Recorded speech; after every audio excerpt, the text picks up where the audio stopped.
Welcome everyone to this auditorium debate on bridging the digital divide, managing digitalization and technology for inclusive growth. I hope you all have had a wonderful day at the EDD and you have had your afternoon coffee in order to participate very actively in this auditorium debate, where we will indeed be soliciting your input, your ideas, your creativity to engage in conversation about digital transformation and sustainable development.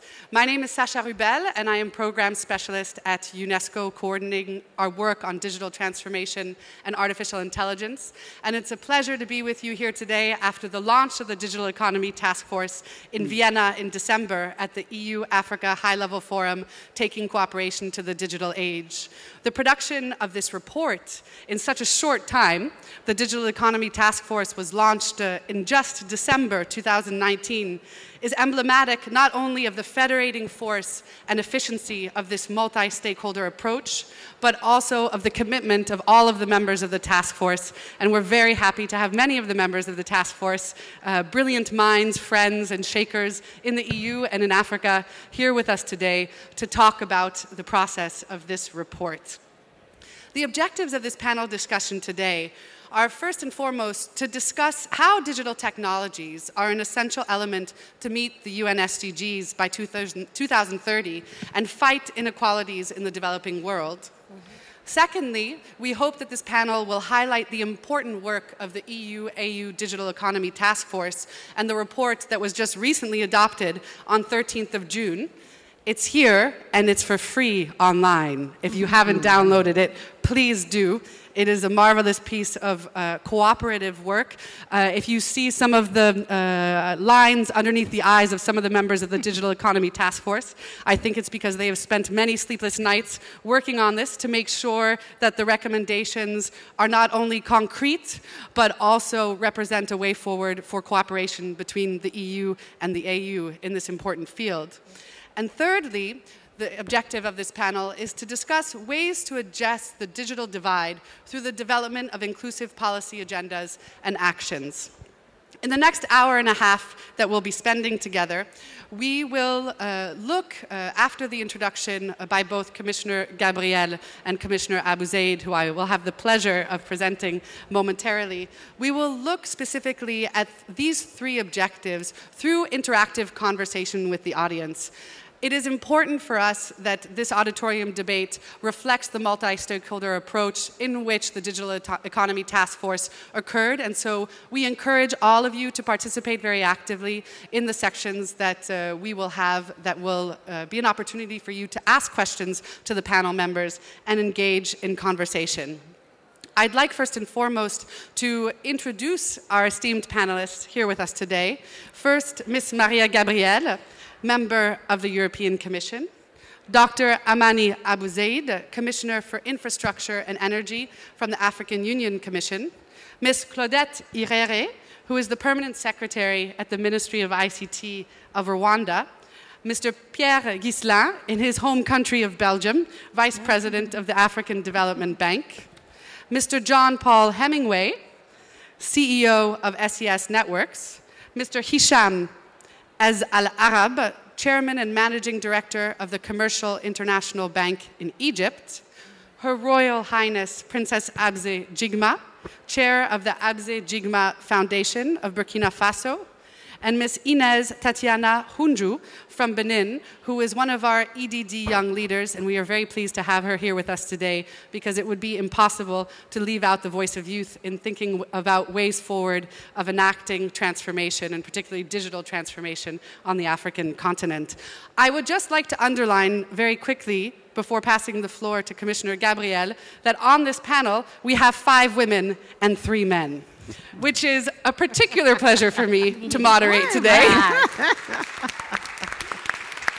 And I think this is representative not only of the commitment of the Commission to promoting gender equality, both in policy and also in action, but also representative of the important role that women are playing in the EU and also in Africa in ensuring digital transformation and leading that transformation. So thank you for being here with us today, and thank you for the he for she champions who are here with us today also supporting this gender equality. So without further ado, it's my pleasure to pass the floor to Commissioner Gabriel, European Commissioner for Digital Economy and Society, to note specifically on the challenges and actions identified by the EU-AU Digital Economy Task Force and the 4 pillars that will be the roadmap forward for cooperation in this field for the coming years. Commissioner Gabriel, please. Merci beaucoup, Sacha. Thank you. Thank you, Excellencies, ladies and gentlemen, ministers. Firstly, what an honor and a pleasure to be amongst such people on the panel. It's a subject which is really at the heart of digital transformation, Africa, Europe, that we're experiencing. I think it's the best place for inclusivity to be at the heart of our discussions. So I'd really like to thank everybody for having put this at the heart of the panel, but also to invite everybody to share the ideas and comments. I'm also very pleased to be amongst members of the task force for Digital Europe and Africa. It's been working for 6 months incessantly on this topic. I'd like to thank everyone because it really shows how much conviction, how much digital transformation can really create the potential.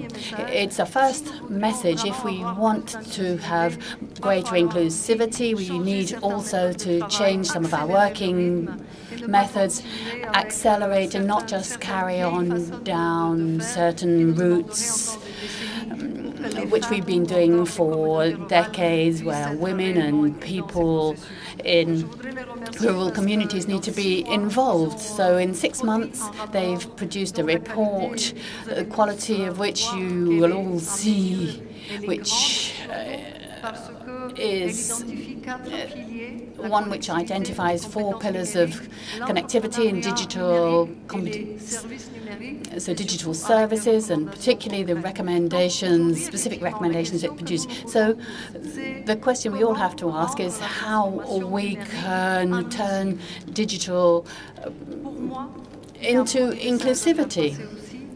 So we need to mobilize everybody.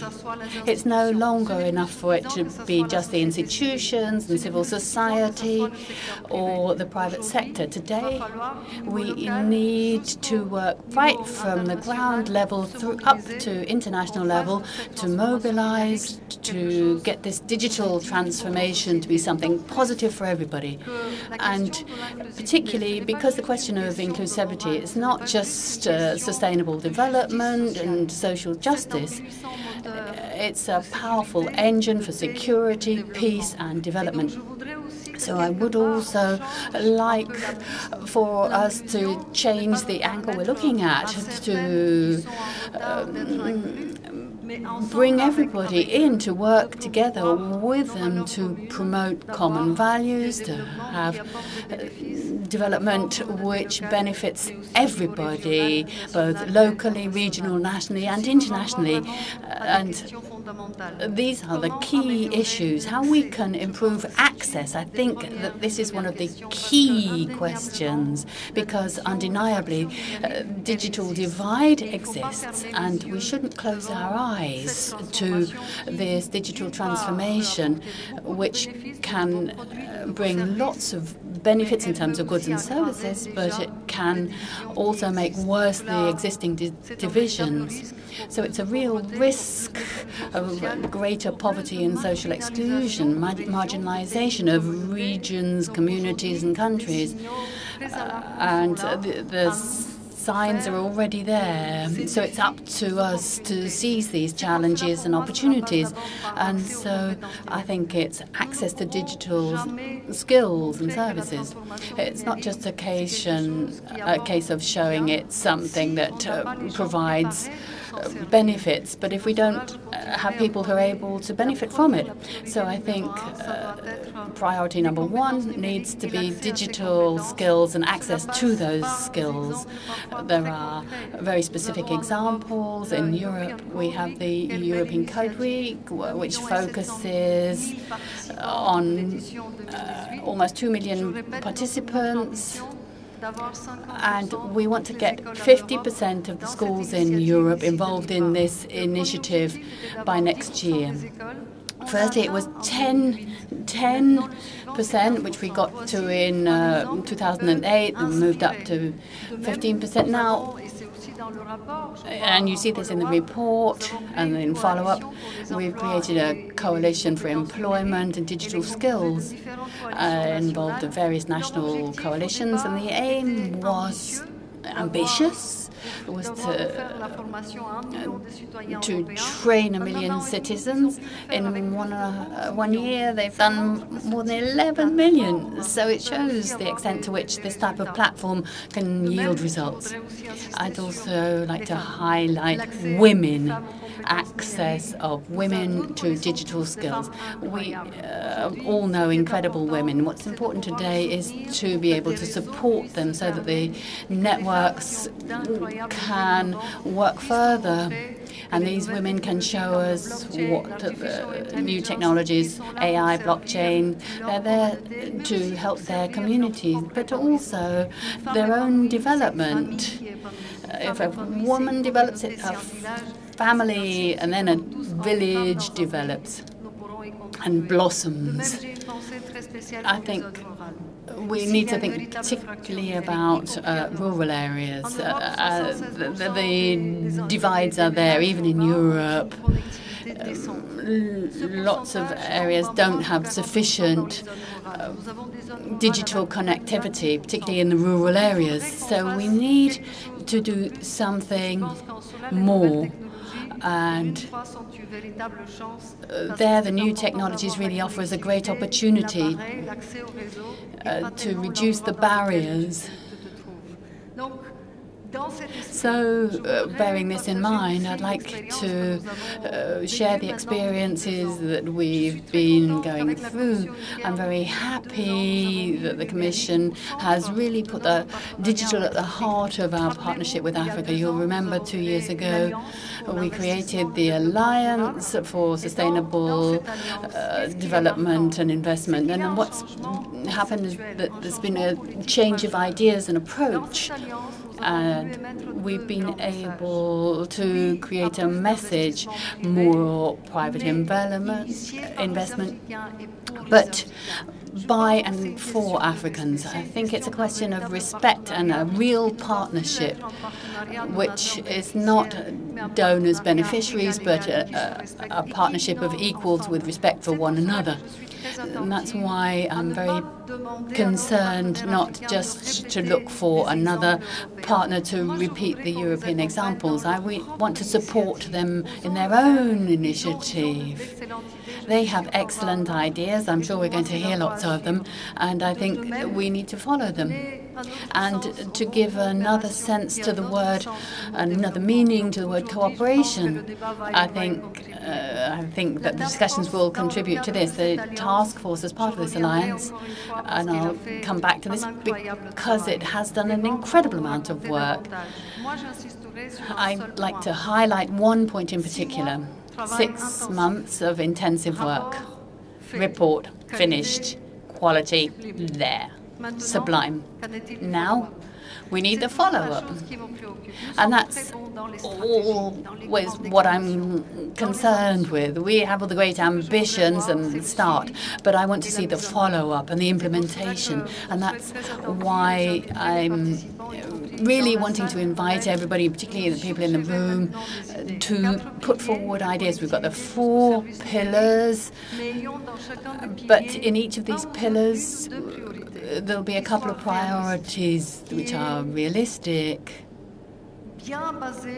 based on finance, partnership with a private partnership, civil society, but to highlight the ideas and initiatives that make a difference. And I think in this potential, in this report and the follow-up, we're all able to promote initiatives which will create change and allow everybody to see digital as something inclusive. A very specific example, something we did in Europe, is a Wi-Fi for EU initiative. 50,000 euros for communities that are up to 8,000. They have 3 years to create free access to internet in public spaces. And now, it's important for hospitals, football stadiums, sports stadiums. So you don't need much of a budget for this. But what we've seen is this feeling that it's not us who go to the Commission site or the African Union to find the information, but these institutions come to us, and together we can make changes. So it's this type of initiative that I want to see to promote inclusivity, so that it's not just legislation or regulatory framework, but it's the energy and the dynamism that people on the ground are able to contribute. I've been inspired throughout life by Africa, but I do want to assure them that they have my firm support. So thank you.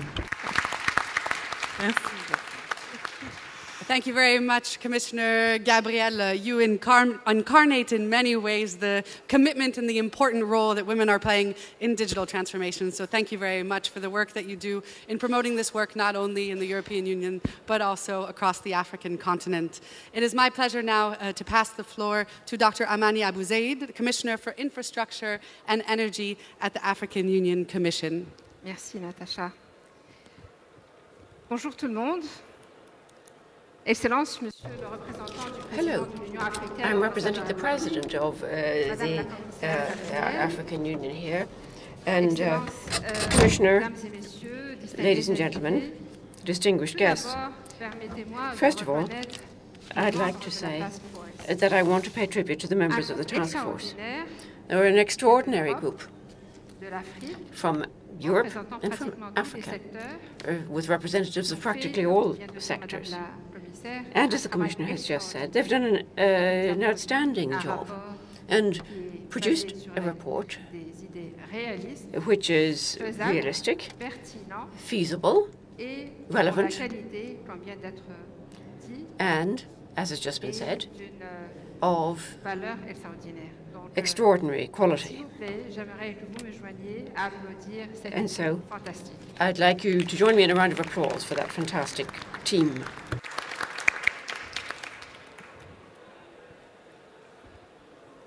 My contribution this evening is going to be based on the situation in Africa, because it's important to change the narrative and particularly change the way we talk about Africa, particularly when we're talking about digitalisation or the 4.0 revolution. The digital sector has shown itself to be an accelerator of growth in Africa. It's not a promise for a distant future. In fact, it's becoming apparent today. It's showing that it can be crucial to the success of other activities. The fact that Africa has fallen behind means that we can sometimes leapfrog certain stages and get in on the ground floor. And that's the beauty of digitalisation for Africa, because it means that we can leapfrog and, in fact, not just leapfrog, but become like a puma as we gain speed. And so I think that it can ensure access to services like health and education. That, of course, requires investment and steering and accompaniment. But the idea and the ambition of sustainable investment in terms of the GDP and in public and private investment, you can't think of that without thinking of the infrastructure and the need to tap the opportunities offered by the digital sector. The digital development has enabled Africa to move faster, favoring agility, innovation, entrepreneurship across all sectors of the economy, agriculture, industry, services, and so on. People have been talking here about inclusion. You must realize that half of the population of Africa is aged under 20. That new generation is good at new technology and prepared to make the financial trade-offs in order to get digital services and take ownership of them and integrate them in new innovative services. And that is a strong feature favoring the development of new digital businesses. We're prepared to ensure that young people, therefore, have a privileged place in our policy design and in all our activities. In Africa, most of the population is still living in rural communities, which raises the crucial question of cover for those areas, still incomplete. Nonetheless, there is a trend towards urbanization with a largely urban population projected around 2035. But urbanization, the very rapid urbanization of Africa, means that we've got to construct connected and sustainable cities, incorporating the latest technologies. This represents an opportunity for smart infrastructure and smart cities applications, particularly in energy and transport. For that to happen, our ministers for infrastructure and for energy met very recently in Cairo in April. And now, in all the action plans, the African Union has asked that all projects are smart and that all the infrastructure projects underway in Africa become smart projects with intelligent infrastructure. The middle classes account for 14% of the African population. It's a young, urbanized, educated population with the financial means and an appetite for new digital tools like smartphones. So that represents a significant market for digital innovative services. I'm saying this in order to show what opportunities there are on our continent and what role young people can play. In Africa, the digital ecosystem is flourishing. Look at the funds devoted to startups. From 2016 to 2017, it rose from 53% to $530-some million. The economy is still basically startups, but more and more accelerators. We now have more than 400 startups in Africa now in this sector. This is the kind of thing you should talk about when you talk about the African continent. We also have more and more sophisticated financial services, from mobile payments to mobile credit and savings systems. This is important because only 10% of the African population has actually got a bank account. So this is a huge opportunity for the financial inclusion of the entire African population. Another area where the digital can come in is energy, the digitalization of our networks, because we've got an energy deficit on our continent. Startups and the pay-as-you-go systems show us already likely business models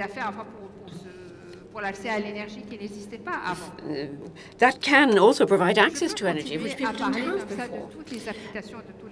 I could talk about incentives like this in all sectors, but it's important to talk about them because it shows that on the African continent we already have platforms which enable us to use digital applications in agriculture, in health,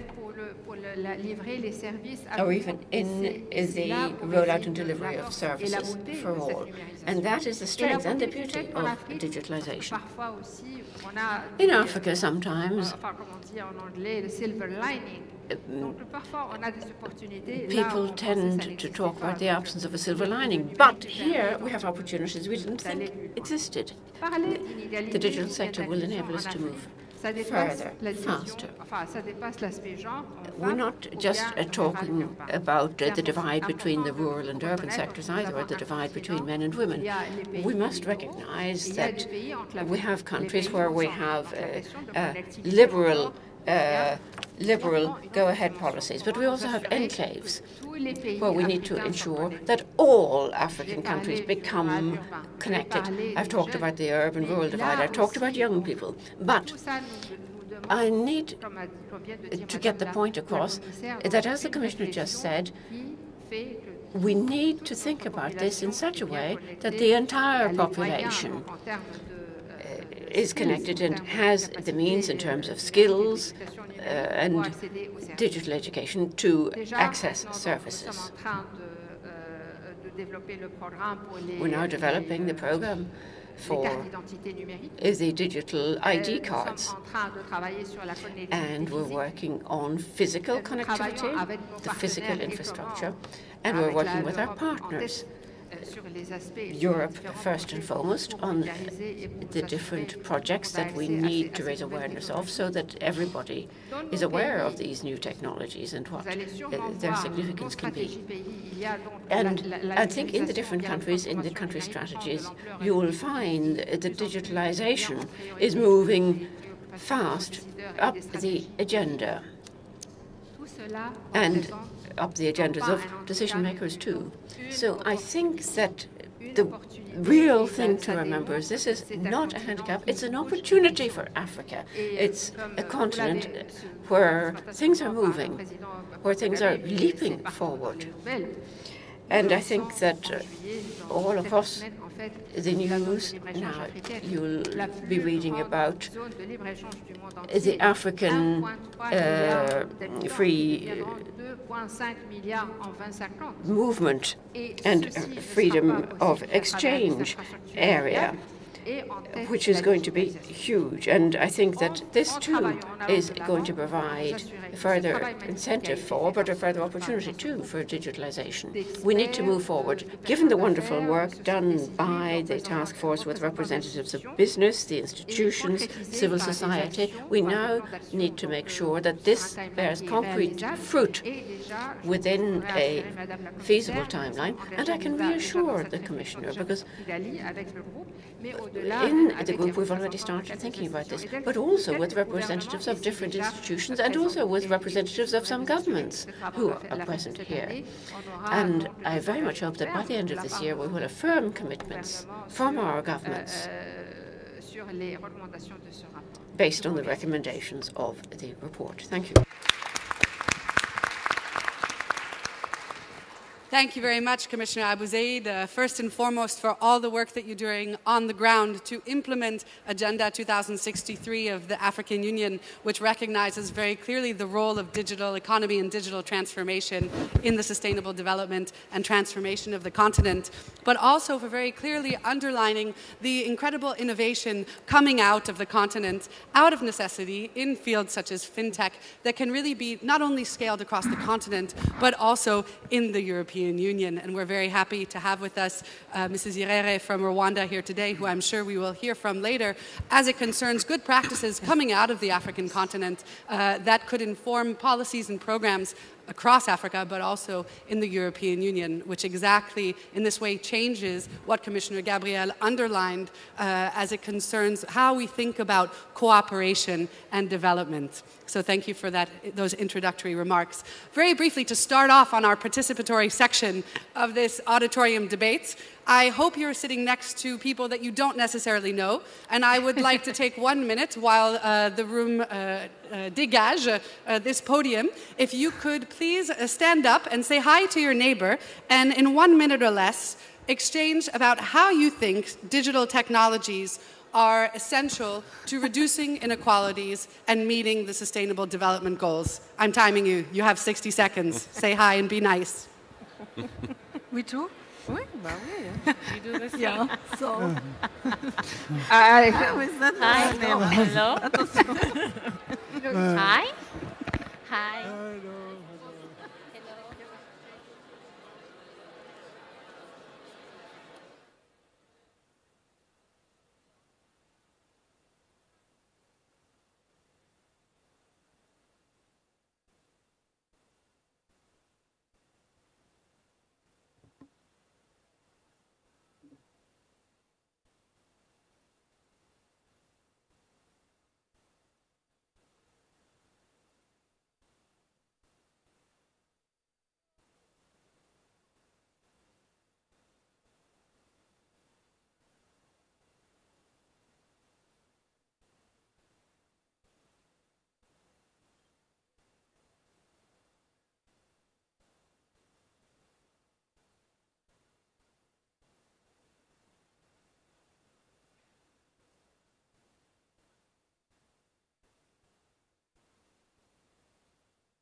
I'm so happy to see.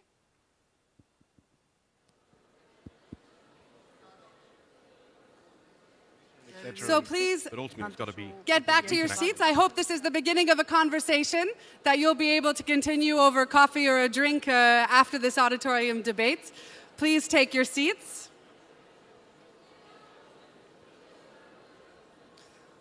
I'm happy to see that this is very engaging conversation. It means that this is a very passionate topic for all of you, and we hope that some of the conversations that will occur in the coming hour still that we have together will reflect some of the items that came up.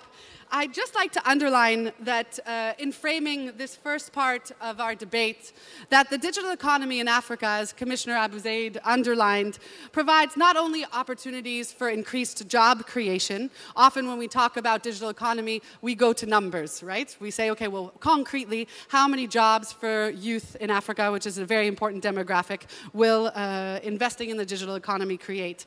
But it is also the basis for recognizing human rights, accelerating access to quality basic services, improving transparency and accountability of governments, and enhancing democracy. So it goes beyond the numbers. And again, I'd like to recognize the great work of the Digital Economy Task Force, not only in demonstrating very concretely, let's say, return on investments in investing in the digital economy, but also return on investments in a qualitative way as it concerns the quality of life for young people on the continent. And again, as the two commissioners both rightfully underlined, not only talking about the divides between rural and urban, rich and poor, but looking also more broadly at the global level of how essential questions of access and questions of digital literacy are, so that we can all participate actively in the transformation of our world. And this is absolutely crucial, and thank you for underlining that in your introductory remarks. I'd now like to turn to our esteemed panelists to ask, and I am sure that a lot of their input will reflect some of the conversations that you had, how, in your opinion, can digital technologies help meet the UN Sustainable Development Goals and fight inequalities? And I would like to start with Her Royal Highness Princess Jigma.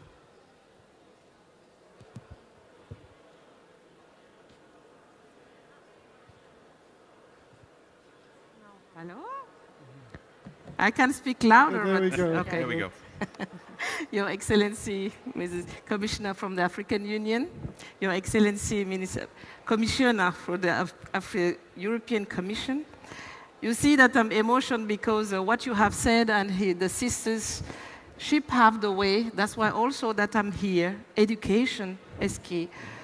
To address to your question, how? You know, digitalization is an enabler, a key to reach, to access to the full range of opportunities. And I think that if we want to walk the talk is go for implementation. The solutions are there. We have the blockchain. I experienced myself in Burkina Faso with the value chain of women and 1.3 million women. We find out that their revenue per hour was less than a cent. That's what technology also shows. But we shouldn't be complaining by saying, well, we made that diagnostic, but we're going to change the way of doing development, but going for business expansion. See, when you see me, when you see the sisters and the brothers in the countryside, see business partners who are mature. Skills are really critical and very important. The first thing that human beings need really to take the importance is about your health. This is your first asset. And education. When you got both, and with education, it's not only what we have at school, but also what the parents give to us. The SDGs, digitalization is a cross-cutting. We cannot go and say, yes, we're going to do this. We will find it in all range of going for health, agriculture, and processing, as His Excellency said, with energy, how we consume, and how we can really push forward. Digitalization enables all of this. And I think we need to really mainstream that in all the policies. And it's very important to see that the development agencies changing their mind, and we really welcome that, and to see also that the European Commission changing his way and inviting us. A decade ago, you won't see me here, but I'm an engineer, and I have that diploma in Europe. But I wouldn't have been invited. But because the sister, she said that enough is enough. It's time also to invite the billion bottom who contributing to the SDGs, to economic growth, to be part of the value chain. So I will stop there and then continue later the discussion. Thank you.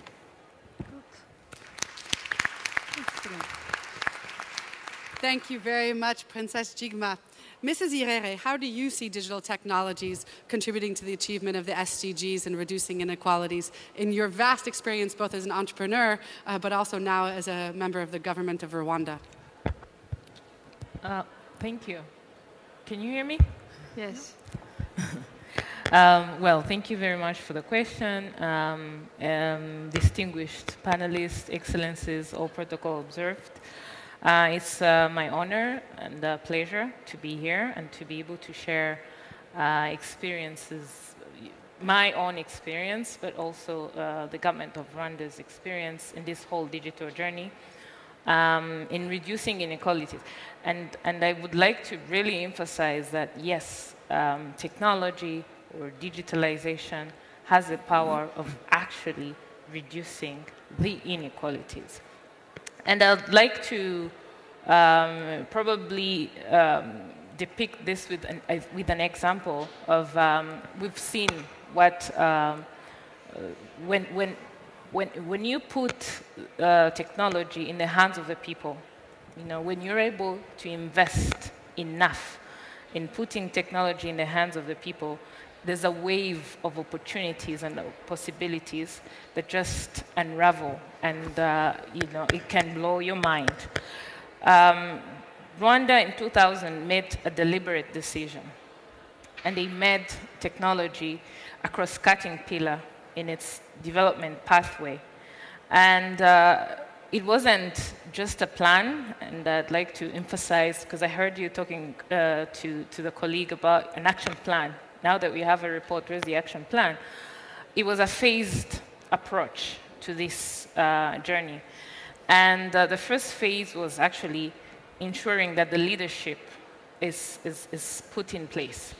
Institutional framework, regulation, who's going to implement. All these things had to be in place. And that was done in a span of 5 years. The following 5 years, now the government focused on investing, you know, hardcore investment in infrastructure, in skills, in data storage and exchange, all these things. We had to make sure that they're available so that the citizens are able to actually harness. Now, the third phase, which is when I actually joined the government, the third phase was now service delivery and service development. You have institutions, you have infrastructure. What is it that you now need to do? And while we're at this is when everything really started to unfold. The government itself started putting services online through a government platform called Irembo. Now, even the private sector joined the league, and you could see that sectors such as transport, financial services were, one by one getting digitized. And I wanted to particularly focus on Irembo. And I can see that the time is not on my side. I'll probably come back. But with Irembo, when it was put online, no one wanted to join. Literally, it's like forcing citizens to start using these services. They're used to their manual services. But 2, 3, 4 years down the road, we have more than 7.5 million users on this platform. More than 40,000 jobs have been created because of this platform. A new manufacturing and assembly plant of smartphones has just established itself, resulting in the increase in internet penetration and service consumption, and more is yet to come. So I'll just stop here and I'll discuss the rest after. Thank you. Thank you very much, Mrs. Irere, for underlining some of the concrete contribution of investment in the digital economy in Rwanda and the returns on this investment, but also for highlighting the importance of the financing and access to financing aspect in order to scale these initiatives that are working on the ground beyond national borders. Mr. Ghislain, please, how, in your opinion, can investing in digital economy and technology change and access reduction in inequalities and the SDGs? Thanks a lot. And it's clear, and we all, I guess, are convinced of that the transformational potential of digital economies is huge. If you look at Africa, people might wonder why focus on that today and not on water or education, etc. Clearly, we need to focus on everything. Probably the most impactful sector reform that we've seen in Africa over the past 2 decades has been the mobile revolution. Go 20 years back, people thought mobile was a technology for the rich. Look at it today. Mobile has expanded. There's about close to 50% access in Africa. Mobile is providing not just voice and data connectivity, but also access to financial services. Africa has become the home to digital money in many ways. So you see a lot of innovation happening that contributes directly to inclusion and to partial solutions to achieving the SDGs and achieving them faster than one would otherwise. What one saw 20 years ago with the old telecom sector, we kind of see it again now. And so one of the key challenges will be, how do we open up the system? How do we kind of help Africa develop this single digital market, maybe gradually go beyond 54 small markets that are kind of too small? How do we help the potential of digital technologies is to go across sectors. So we need to change the telecom sector and open it up to new actors and new energies, but also give it the opportunity to open up beyond national borders. But we also need to open up other sectors. For example, the financial sector, digital financial inclusion has expanded at an extraordinary rapid pace. The number of Africans to today have access to some type of financial services, not always full banking service, but sometimes an account, payment service, etc., has increased dramatically thanks to digital financial inclusion. That has been made possible because somehow in the beginning, companies from one sector were allowed to do things that were not really in their sector, but in another sector. So I'd like to emphasize the cross-sectoral dimensions of of digital innovation and the importance to ensure that there's enough consensus and enough engagement of key stakeholders to open up these sectors. We need more competition in transport, in financial services, in health, etc. That will bring more services, more innovation, and also the potential for more inclusion, but that also requires that one changes some of the regulation, that one go and look from a traditional sector ministry, sector regulator, sector companies outlook to an outlook that is much less clear, where lots of actors operate and kind of in similar spaces, and where the opportunity to innovate is really protected in a sense. So I see this huge transformational opportunity, but we need to open up the system and we need to support reforms that will enable these new technologies to develop and to serve the poor and the less well-off as well. Thank you very much, especially for underlining the importance of competitivity and mobile economy. I know, having lived for a very long time in Senegal, that 98% of the population in Senegal access the internet through their mobile phones. And there are more SIM cards in circulation in Senegal than there are people on the ground. Because depending on the promo offre on the ground, you use a different SIM card. And so this question of competitivity on the ground and the role of the private sector is crucial. And in this regard, I'm very happy to have with us today members of the private sector representing this very multi-stakeholder and inclusive approach to talking about digital economy and digital transformation with us here today. And in this regard, Mr. Hemingway, I'd be very interested to hear from you, in your perspective and from the private sector perspective, what is the role of digital technologies in reaching the SDGs and reducing inequalities? Absolutely. And first off, it's delighted to be here representing the commercial sector in amongst such a distinguished panel, so thank you for the invite. Obviously, for those who don't know SES, we provide digital connectivity services on a global basis, but very specifically a very large amount of that over the African nations, and that's where our experience has come from. And I find it a staggering statistic that's in the report here about, broadband penetration has grown from like 2% to 25% over the last handful of years, but that leaves, again, a staggering number of people that aren't connected.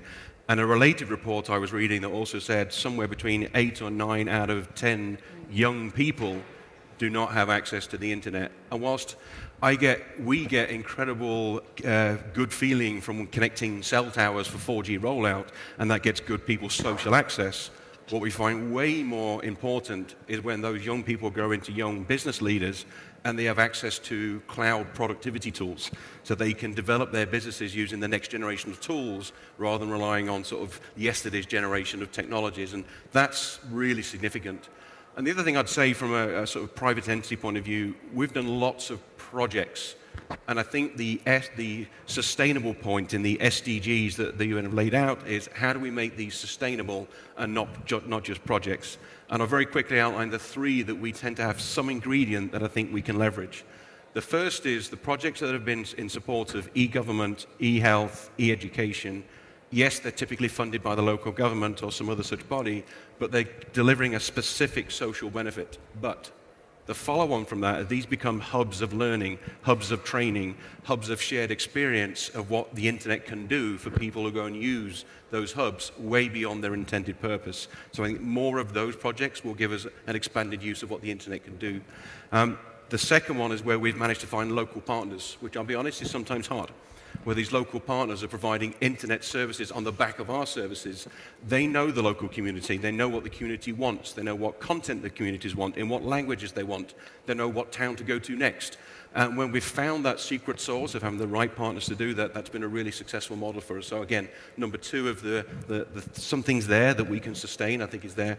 And the last one is, as I said to the first point, those projects that have been directly connecting businesses, businesses that are not just trying to do social stuff, which is really important to connect to the world, but businesses that want to leverage these next generation of tools, get access to the digital marketplace, sell their wares on a global place, Pan-African connectivity and Pan-African sales distribution. All of these tools are absolutely available to those like me who are blessed to live in America and the UK to get access to them without even thinking. These can be developed and access to these businesses in these nations. They're the sort of three factors that I'm really interested to see how can we make these sustainable. Thank you very much, Mr. Hemingway. We're also lucky to have with us here today the private sector from the African continent, and I would love to hear from Mr. Az Al-Arab, with whom I got to talk informally in the 1 minute and meet, as it concerns his vision, how he sees the investment in digital technology as crucial to meeting the SDGs and reducing inequalities in where he's working. Okay, you have to look at technology is not as an objective. It's a tool, really, to improve people's life. So when we talk about fintechs or connectivity, you have to understand what's the reason or what you want to achieve. We on the banking sector, we are a private sector bank, and why do we invest in technology? Is it to compete? No, we have a strong belief that we need to reduce the transaction cost. And transaction cost, we need to reduce it down to almost zero. That means that you're going to provide financial service to a larger number of people and have at much lower cost. Think of remittance cross-border in countries. How much people pay in remittance for normal transfers? You're talking about 7, 8, 9, 10%. Think of using technology and using blockchain. You can reduce that to a cent, okay? To less than 1%. How this will improve people's life. Think of technology about how you reach farmers or individuals in remote areas using the banking and providing them with financial service. Because based on their behavior, they can have access to credit, and cheaper credit than the usual supply chain credit. Think about the retail simple small retailer. He gets most of his financing, or she gets most of her financing through what you call it the wholesaler. The wholesaler charges are enormous. They are sometimes 100%, 200%, 300%. When they start to use the new technology and dealing with a bank or a financial institution, we start to build track record, history. And from that behavior, she or he can have access to finance. And that access to finance will be at competitive commercial rates, not at the 200 and 300%. So there is something in our DNA. Yes, we want to make money. Yes, we want to grow. Yes, we want to have larger number of customers. But number one purpose is, what is our contribution to the society? And our main contribution to society here, how to improve the society life, because they are not there just to make money and pay dividends and that's it. What's your reason to exist there? So from that side, even our contribution during the task force, we're always talking about how we simplify things, how you have easier regulation, because how can governments allow big data to be a tool for giving credit rather than the credit bureau? So it's all going or evolving around that point. And I'm happy to elaborate further. I have a long list here, but I know the time is limited. Thank you very much. Thank you for underlining. Thank you. The importance of also going back to what Commissioner Gabriel was saying in the beginning of changing the way in which we work, that financial investment can yield both profit for the private sector and also profit at large for the community. And this is something essential and also very much put forward by emerging technologies such as blockchain that you underlined. So I hope we will have the opportunity as the debate progresses to talk more about that. Madame Hunjo, in your opinion, and as a very dynamic youth working on the ground in Benin, how do you see digital technologies contributing to the SDGs and reducing inequalities? Okay, thank you. At this center, we are doing everything online. To prove to be here, you are planning online. To say that digital technologies are affecting our life every day. And it enables real opportunity for companies it enables companies to develop new business model that create to facilitate innovation and growth. And also, it is an efficient way to keep in touch with providers and customers.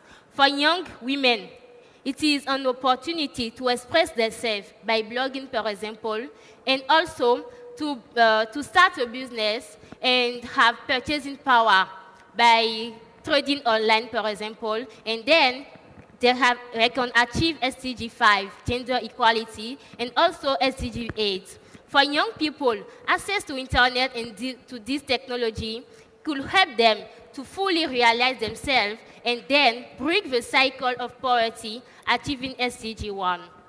One thing that is amazing when we talk about digital tools or digital world is that anyone can become an actor. With the basic skills, anyone can become actor and have positive impact. I think it is important that people to understand that with this transformation, with this digital transformation, the nature of work has changed and will continue changing. So as a young woman living in Benin, my commitment is to bring girls and women closer to the digital world. With my community in Benin, Women Tech Makers Abome Kalavi, we are highly involved in how to create a world where girls and women are empowered to lead in technologies. They receive resources, mentoring, role model that could help them to create digital solutions adapted to our own realities. And that is very important. We need solutions adapted to our realities. And also, I involved in how to use digital technologies to start a business, to do a business online. So let's all encourage women, let's all encourage young people to lead in technology and shape the digital transformation. Good. Thank you. Bravo. I hope everyone in the room understands very clearly why she's an EDD young leader after listening to her speak. This was a very clear call for action, very concrete examples as it concerns the contribution of digital technologies to the SDGs.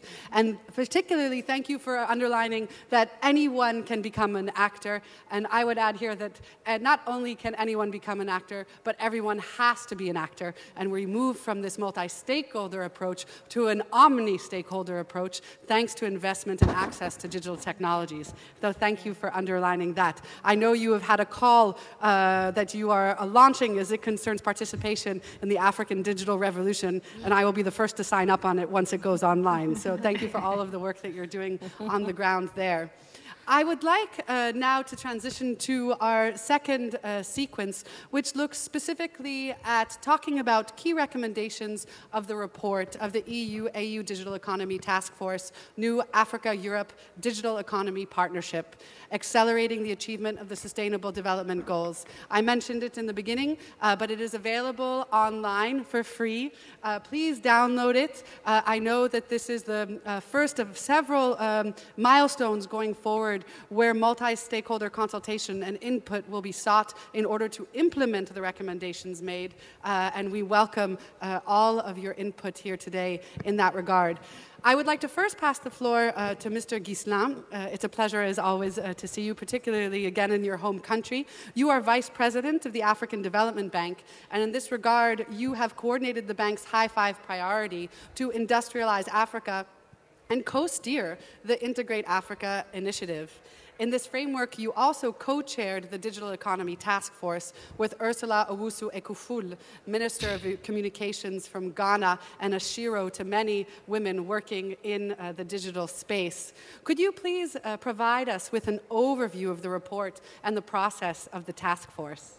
Okay, thank you. So I think some of my colleagues will get more into the details of the report itself. But so, as has been mentioned already by the Commission and by others, It was launched, the effort was launched in Vienna last December at the EU-Africa Summit on the Digital Economy, and a group of 20 experts, 10 African and 10 European, worked hard with staff from the two commissions to prepare the report. It was a very interactive process. It was at times very heated with different views coming together, and at least my view is that it has come together very beautifully in a balanced document that really sets out the state of the land and opportunities, suggestions, proposals for action. So from that point of view, I think it's a tremendous effort and one that we will need to continue. You just mentioned stakeholder engagement.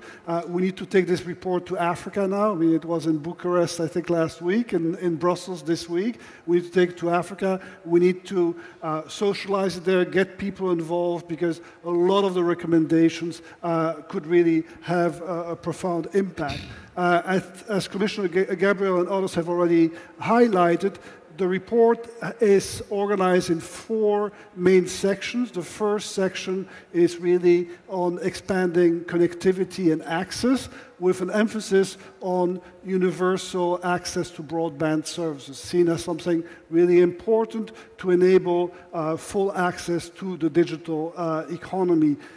The second pillar is focused on skills and developing the skills in the population to be able to participate and to engage in this digital economy. So it's second pillar on skills. Third pillar is on entrepreneurship and everything that is required to create an ecosystem that will help support and develop digital innovation and entrepreneurship, including access to finance, proper business environment, etc. So that's the third big pillar. And finally, the last one is on the acceleration of the adoption of e-services, because there's no point in having all this infrastructure, in training all these people, if it is not to provide new and better services. And maybe I'll just say one word on that one. Governments and development agencies, I think, have an important role to play. They're key actors in the economy in Africa. And it's time that they, and when I say they, it's both African governments and development players who are active in Africa, including the African Development Bank, switch to the digital mode. I think we need to switch to the digital mode. We need, if it comes to government, to create many more services that people need and want, that can reach people faster, more effectively, more transparently, and more universally, that will then require more access, and etc. So it's the 4 pillars. That's the main point I want to make here, are interrelated. If we only work on one of them, we're not going to get a digital economy. We really need to work on the 4. In some countries, one may be more of a bottleneck than another, and you may need to emphasize that one. But it's really important to have this broader ecosystem in mind. It is not a report on ICT. It is a report on digital economy, its transformational potential, and its really importance in deepening inclusion. So my hope is that we can continue this debate that we are starting here in many African countries, that we can have it there with similar stakeholders, government, private sector, from all types of sectors, that we can also have it at regional level. Because we mentioned, I think, already digital single market as one of the goals we want to pursue. That involves, it's a complicated process, and I think we can also benefit from the experience of the European Commission in helping us walk that path. So, in a few words, this has been an intensive 6 months, one where I've certainly appreciated the quality of the contributions of the members, also the quality of the staff who supported the team, and I'm certainly very pleased to have been asked with Ursula, the Minister of Communication of Ghana, to co-chair this work, and I certainly remain committed to help implement these recommendations. Thank you. Thank you very much, Mr. Ghislain. Thank you above all for your leadership with the Minister of Communications of Ghana in coordinating the work of the Digital Economy Task Force. I will buy you coffee after this auditorium debate because I'm sure you haven't slept in a very long time, but everybody is very much appreciative both of your work and commitment, not only in developing the report, but in going forward implementing the recommendations. So thank you for your leadership in that regard. Her Royal Highness Princess Jigma, as chair of the Princess Abzid Jigma Foundation and in the framework of your initiative to establish a grant fund to allocate credit for connecting women to the internet and establishing e-commerce networks using blockchain technologies, you see firsthand how important it is to empower women and youth in Africa with the necessary digital skills to participate in the digital economy. You are also a member of the Digital Economy Task Force. Can you tell us a little bit more about the recommendations of the report, specifically as it concerns upskilling and capacity building to ensure digital literacy and inclusion? Thank you very much, sister. I think, you know, it's very, we were very focused on results. You have institutions at a regional level, at a national level. We need to release the adapted fund to scale up and use the diaspora like me. So I didn't wait to be pushed to do that, but it's an example to push the skills. Because without the skills, let's be honest, and that works for any business. If you don't have skilled people, you cannot grow your business. And I think that focusing first on that pillar is key. And as the minister, but you're going to, vous allez être président, bien sûr. I don't know how I'm saying it, but he was saying, I think to go concrete, within the task force, we already started the discussion and making coalition with SES, for instance, to deploy what we have done successfully in Burkina Faso. And for instance, from one country to another and scale. And Egypt also has very good expertise on skills. This is something that we also can take in your region to go into ECOWAS region. The banks have solutions. Don't start from scratch regarding access to finance and also regarding skills because they needed that to grow their business. That was part of the recommendations. Furthermore, it's about when you get your skills, what next? Access to market. We need to think in the integrated way. This is also what was part of our recommendation to see where we can really come together with the pillars because they are interacting. I need connectivity. I need skilled people to do the job. And as I'm doing the connectivity work, it should be also used for technology transfer and capacity building transfer. This is how also we're mutualizing the funds and using it in the optimized way. Do a lot with less. And tap in again in the diaspora. They are natural ambassadors in your businesses to develop, to go into market. Please use us. And the ECOWAS region that I know best, we already start implementing that. And linking it with energy, because without energy also, whatever we do, we cannot process. If you have the devices, you produce it need to be plugged, and then we can use the community networks. All of these are new jobs. Africa needs to create 18 million jobs a year. So where can we find it? Digitalization, it's a way also to bring new jobs. And where we see informal sector, I see startups. And we learn a lot from them in terms of flexibility and banks. But you know, the telco company, they're doing huge billions with the informal sector. But it's a matter of formalizing. And I think the digitalization is really the opportunity to formalize our economy. And we are ready to pay taxes. And we do know that if we pay taxes, we can create that enabling environment. Have also that credit story that my brother banker from Egypt need, and the African Development Bank, to really bring it. Let me tell you, we just launched with the ECRE was Center for Renewable Energy and Energy Efficiency, the West Africa Solar Pack. I was very amazed that we already mobilized €1 billion of impact finance, showing that when we are mobilized, when we show professionalism, the money is not the problem. It's about getting the job done, get the skilled people at the right place, get the right policy, and open the market. And so the result of that. Thank you very much. Thank you for underlining this catchphrase, money is not a problem, that we should not wait for financing in order to proceed, and also for underlining the very important role of the diaspora in the implementation of these recommendations, as well as the transformation of the informal sector. I see that Commissioner Abu-Zeid would like to intervene briefly before I pass the floor. Yes, thank you very much, Natasha. Effectively, I wanted to intervene actually because there are two things that were said by my brother, Vice President Isla, and my sister, Her Royal Highness next to me, that I think we should retain, and they come very clearly in the, not only in their interventions, but in the report.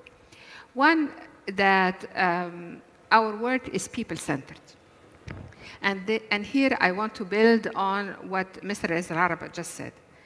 We are not here talking about technology as technical matters. Technical matters resolve themselves. This is not about that. It's about how to use this technology that's just been offered to us as enabler to improve the lives of people. And that is the crucial matter. And this is how we are dealing with it in Africa. And not only to improve the lives of people, the lives of our institutions, the way we work to help us, go forward. And you both said something very interesting, both you and Mr. Eservices. You mentioned blockchain. And you mentioned democratization. Guess who is the first country in this world who ever used blockchain technology in elections? Yeah. One small country in Africa, but big in terms of adoption of new ideas, Sierra Leone. And this is how, that's the power of technology. We don't have to follow the path that was followed by others. We are paving our own path. This is one. The second element that I wanted to emphasize that also came in your conversation, in the report, and beyond, also at the heart of the work of the African Union, integration. You mentioned this several times, my sister. And why integration is important? Because suddenly, instead of 55 fragmented economies across the continent, we will be having this huge continent as one market, as one big, huge opportunity. So we need to think beyond our national interest and how to make use of our unity to leap forward. I mentioned in my intervention the African Free Trade Area, but I want also to talk about a different aspect, or a little bit different. In our striving moving forward using this technology via the different platforms that Mr. Disla mentioned in his, and the services that this technology offers, we need to think about interoperability. Because we need to go together differently, maybe on different paths, because on the continent of Africa, we are not all at the same level of development and not at the same level of development of certain sectors, but we need to go in a harmonized way. So interoperability is another buzzword that we need also to keep in mind in going forward to make sure that through this big continent, this one market that starts just in a few weeks' time in July, we are moving together in the right direction. And I thank you. Thank you very much, Commissioner Abu-Zeid, for underlining not only the ways in which African countries can be a standard setter for and an innovator for the use of technologies, but also the possibilities and importance of a digital single market, as well as putting interoperability at the heart of innovations that will be developed by and for the continent. Now I would like to pass the floor to Mr. Hemingway. As CEO of SES, which is the Société Européenne des Satellites, you are strongly involved in the deployment deployment of e-services and e-projects in Africa, providing end-to-end network solutions and deploying state-of-the-art satellites to close the digital gap in Africa. In your role as CEO, you see firsthand the importance of connectivity and infrastructure. Can you tell us more about the recommendations of the report, specifically as it concerns this question of connectivity?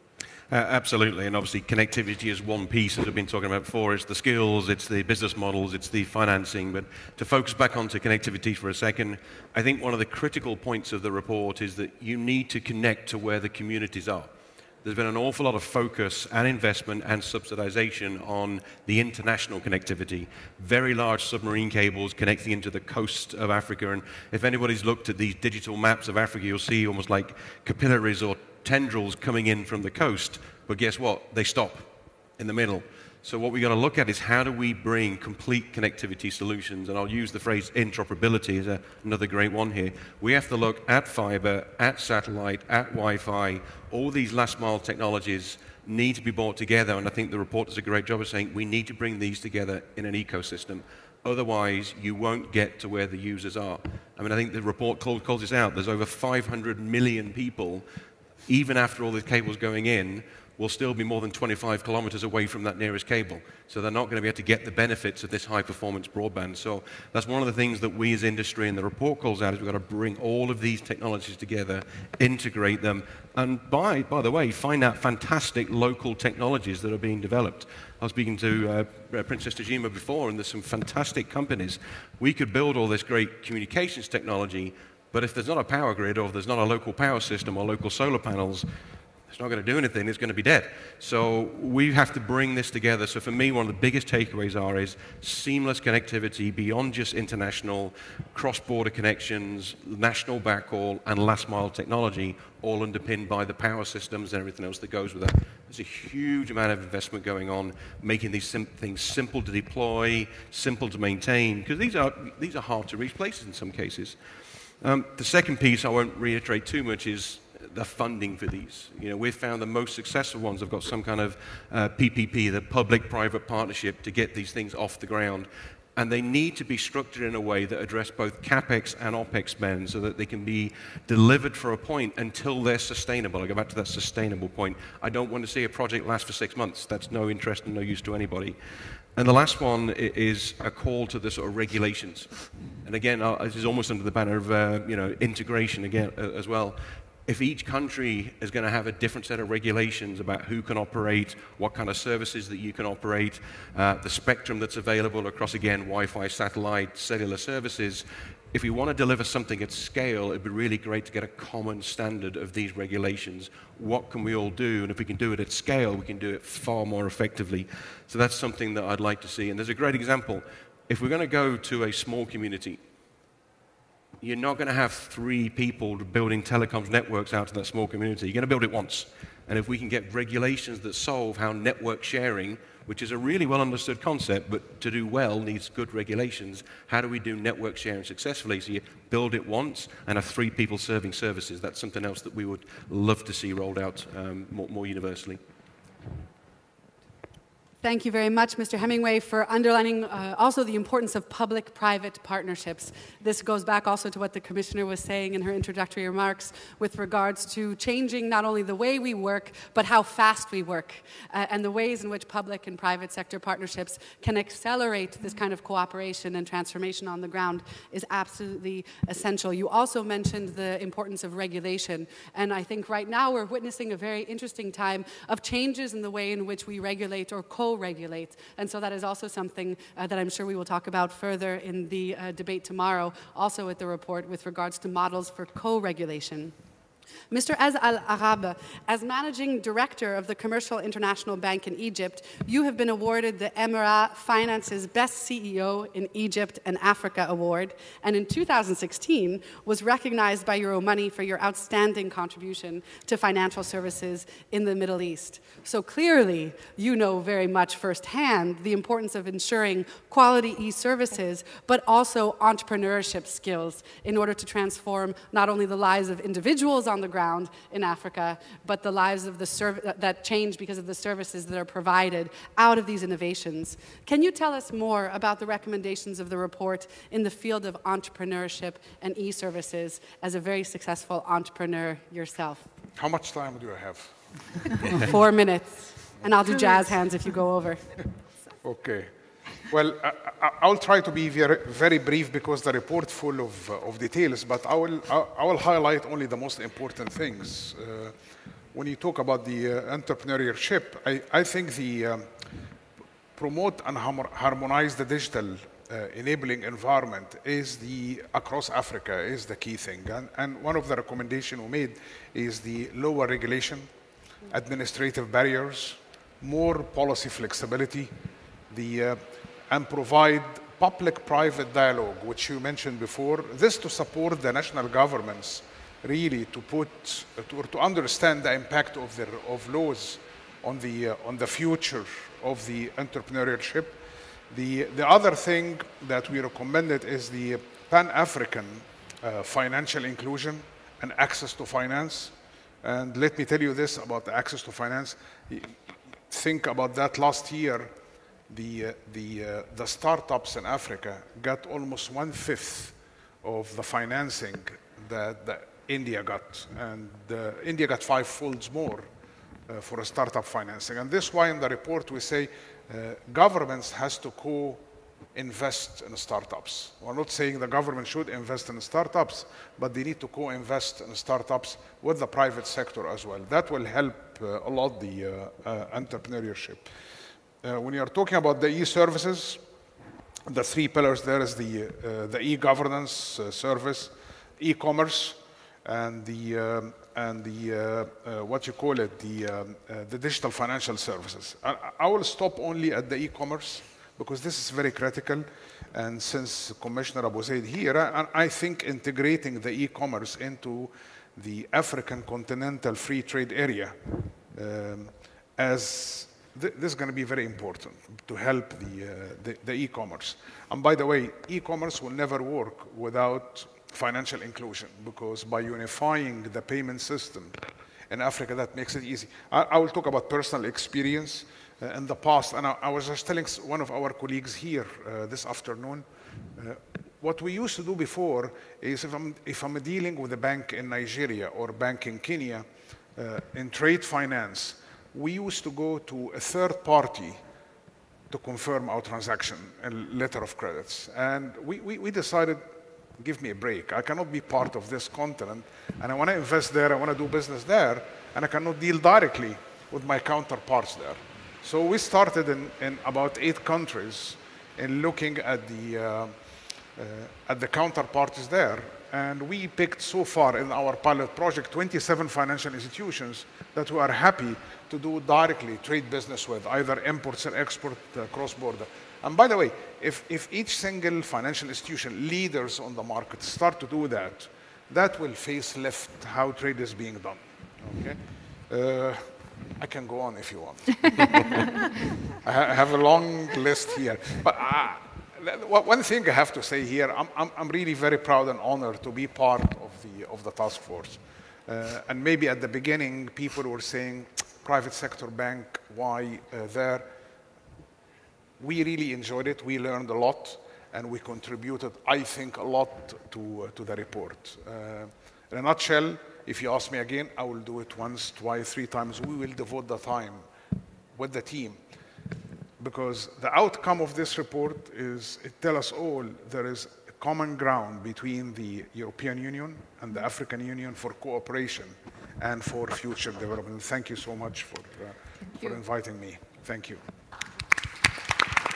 Thank you so much, Mr. Al-Arab, for your contributions in the framework of the task force, and also for underlining very clearly the role of the private sector in moving these recommendations forward. You mentioned also the need to co-invest in startups, and I think some of the new legislation coming out of countries like Tunisia and Mali and Senegal with regards to the adoption of startup acts are representative of this co-investment and a very important way forward for public-private sector partnerships to support the digital entrepreneurship ecosystem from the ground up. Commissioner Gabriel, please, I know you have a comment.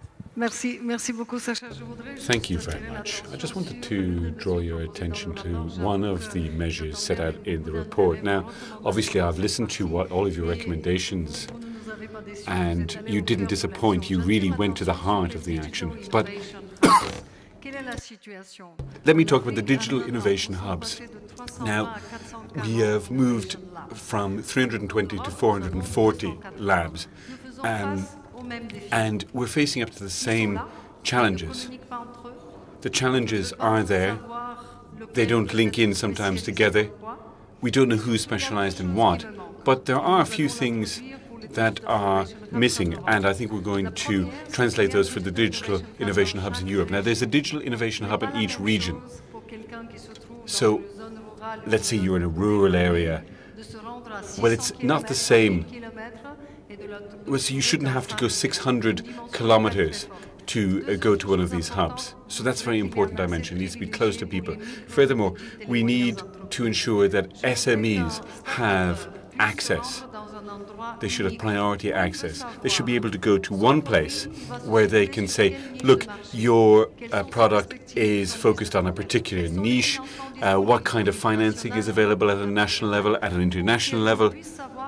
So they should be able to know in advance what kind of administrative procedures exist. And they need to have a streamlined procedure to access their market. And then they can take their risks. And then we should ensure that the innovation hubs offer training for local people to ensure that people on the ground, local people, can work together for development, for their region, for their country, for their continent. And I think it is high time now that we set up a network between these digital innovation hubs, and then later on what we could do, we could think about the specializations. Some are specialized in AI, others in blockchain, some will focus on cybersecurity. So I think here there is some space to optimize. There's a lot of talent around, there's a lot of energy, and what we need to do is we need to harmonize it, have synergy, and that will give us better results. Thank you very much for underlining, Commissioner Gabriel, the importance of platforms. And I think one of the subtexts of your message just now is that there's space for everyone.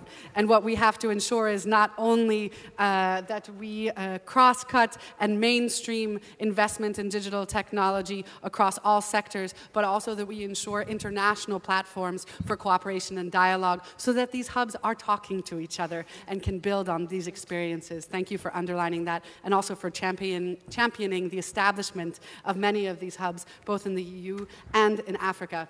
We have talked about the report and the recommendations, but now these beautiful recommendations need to be translated to practices and commitments on the ground. And I'm very happy to have with us here today Mrs. Irere, who comes, in fact, from an entrepreneurship background, because before becoming permanent secretary at the Ministry of ICT and Innovation in Rwanda, you co-founded and set up Fab Lab in Rwanda and worked for the Rwanda online platform that worked to digitize government services for citizens and businesses in Rwanda. So you have these multiple hats in the trajectory of your career, and I'm curious, based on the recommendations, what do you see as best practices in Rwanda that could be reproduced, noting that you are also one of the motors behind Girls in ICT in Rwanda and have championed participation of women in the digital sector on the ground in Rwanda, which in reality is a model not only for the African continent, but for the world as it concerns public participation of women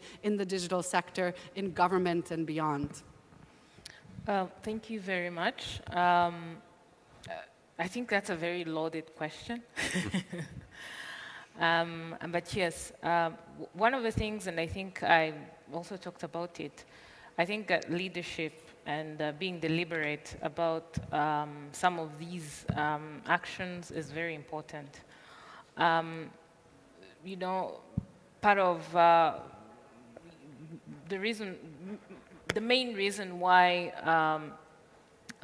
some of the things seem to be working in Rwanda and in the many other African countries that you've enlisted is because leadership is really backing it up. And I think that's our role, you know. Having been in the private sector and then moved to the government, and really seeing from the Rwanda's experience what works and how it works, is that because the leadership leads, and it leads by example. And when they do that, even the citizens follow. In many other economies, it's actually the other way around, and especially when it comes to digital, you see the young people and everyone that is actually embracing these digital technologies, they are the ones that are really changing how things are done. And then the best practices, in my experience, would be to have a plan, make sure that you really have a plan, phase it because you're not going to have investment and resources that are unlimited. Work on what you know you can do. Make sure that the private sector is involved because it's a very important key player.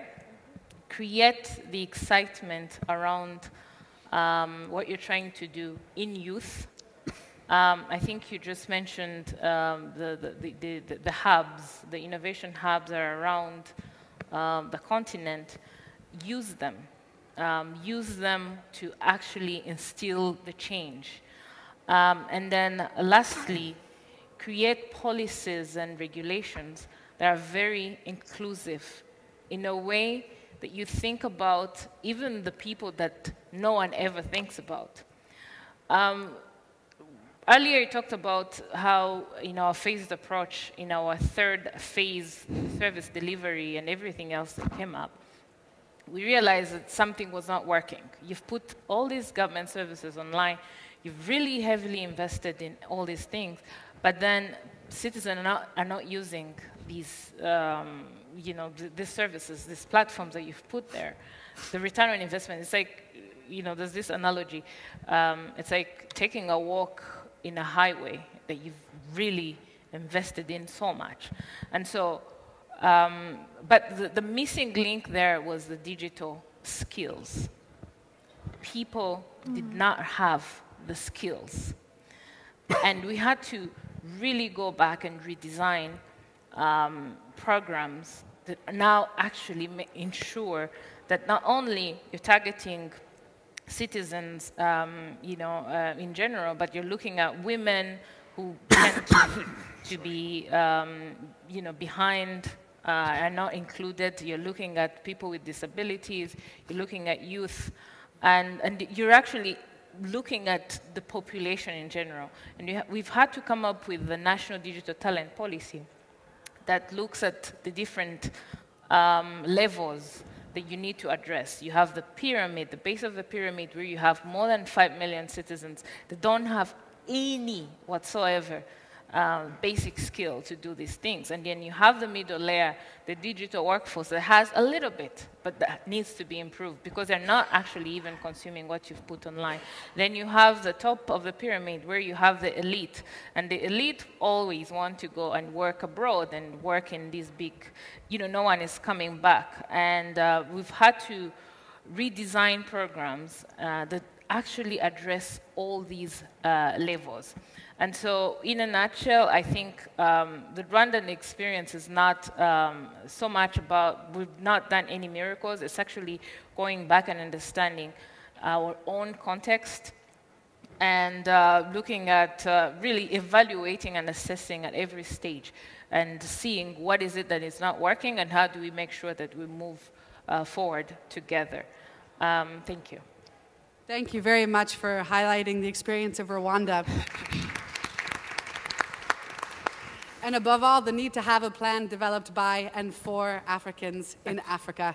I think also one thing that you mentioned that was of particular pertinence going forward with regards to the implementation of the recommendations is making sure that the work is people-centered and that we use the private sector, that we use the hubs, and that we ensure policies that are inclusive. And in this regard, I would also like to salute the government of Rwanda for having established one of the first participatory public policy processes as it concerns the establishment of a public policy that would encourage an entrepreneurship ecosystem that would particularly favorize small enterprises and the participation of women and youth. And this is indeed an example that going forward, we look forward to scaling in other countries. Before going to the closing segment, and I thank the technicians for their patience, I would just like to pass the floor very briefly to Mrs. Hunjo, because in your application as an EDD young leader from Benin and representing the Internet Society of Benin, you said, I want to contribute to the digital transformation of my country, and I want to mobilize other talented people to fight for an African digital revolution with me. I also know that you have a hidden talent as a poetry slam artist, and that you did a poem in front of the Ministry of Planning and Development of Germany as it concerns the need to bridge the digital divide. And I mention this because going forward, one of the things that needs to be at the heart of the way in which we implement these recommendations is creativity. We do not need just technologists and innovators. We need creative thinkers. So I would like to give you, before going to the closing segment, the voice to talk very concretely from the youth perspective what you see needs to be done in the immediate in order to bridge the digital divide so that youth can participate fully in digital transformation. Okay. Thank you so much. We have spoken about how digital technologies and how digitalization can help people to grow and help to achieve sustainable development goals. But for the reality, for many people around the world, and especially in developing countries like Benin, the reality is very different. People don't even have access to electricity. And if you have internet in rural area, mainly in rural area, it will very difficult to have access to internet, and internet is not affordable for those people.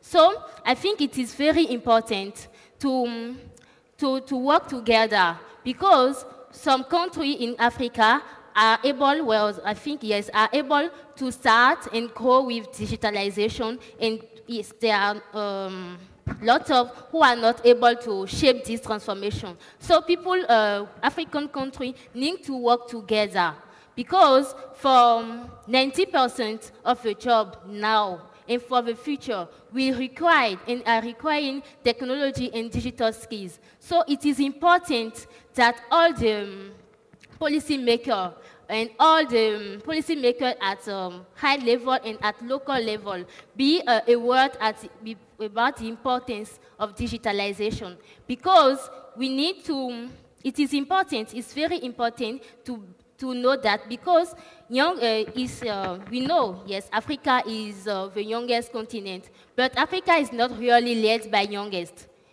People are older, yes, but they are not really aware about the importance of digitalization. Also, we have to work in human capital. And work in human capital, this work must start by educational system. We have to work on our educational system. We have to teach people from the youngest stage how it is important to use digital technologies. People must know that, and it is very important that people understand this thing and grow with that. Also, we need to encourage women, youngest people, and especially women, to create solutions. Yes, we are Africa. We need African solution for Africa. Yes, it is very important. We need African solution for Africa. Also, we have talked about infrastructure. Yes, it is important. It is important to have infrastructure, but be sure and be sure that these infrastructure are open, are accessible, and are low cost, because the major part of the population don't have the purchasing power, yes, to shape this, to access this infrastructure. So you need to be to be sure that these infrastructures are accessible to everyone. So I think it is important, and let's all encourage African solution for Africa. Thank you. Well said. Thank you very much, Ms. Hunjo, for ending this session with the African solutions for the African continent, which loops perfectly back into the opening by Commissioner Gabriel as it concerns reimagining ways of cooperation and working together. The voice of youth, as you underlined earlier, the ways in which we work are transforming and changing, and we must adapt and ensure an inclusive approach. And I hope that this panel, with the different stakeholders around the table, have underlined exactly this, the importance of working together going forward. In the next few months, the EU, the AU, and partners will design the implementation roadmap that will translate policy recommendations and actions into concrete initiatives. In this regard, when you see the report, you will see the description of a shared vision of a digital economy, and I would like to close with these words that are at the heart of the report. The parties of the DETF share a long-term vision of an inclusive digital economy and society in which every citizen, notably women and young people, have the opportunity to participate in the digital world. Due attention is given to the challenges of job displacement, disinformation, protection of both privacy and human rights. A more harmonized set of policies, rules, and legislation at the regional and continental level lead to increased investment, while workers' and consumers' rights are protected. E-government services are interoperable and accessible. Regardless of the country of origin, digital entrepreneurs are able to set up businesses with ease at low administrative costs and data. Digital goods, services, and physical products associated with intra-African digital trade circulate freely across borders. And I think this responds very much, Mrs. Hunjo, to your call for an African digital revolution incarnated by the shared vision of the Digital Economy Task Force, in line not only with Agenda 2030, but Agenda 2063 of the African Union. This large debate is the beginning of a longer debate that we hope you will participate in, both through the multi-stakeholder consultation processes going forward as it concerns developing a roadmap and implementing the recommendations, but also tomorrow there will be a large debate from 1 to 2:15 in room D7, where the presentation of the report will occur, moderated by Mr. Ghislain, and this will be an opportunity to both provide your input to the report and also ways to cooperate and reimagine models of cooperation going forward. And in this regard, UNESCO looks forward to continuing to support the work of the EU Commission and the AU Commission and the Digital Economy Task Force to realize this vision alongside all of you. Thank you for spending your evening with us. Please stick around so that you can talk with the panelists. Please download this report, and we look forward to both your contributions, your ideas, and your commitment to making this vision a reality going forward. I invite the panelists here to please stay momentarily, and thank you all for this lovely debate. Have a good evening. Thank you. Thank you.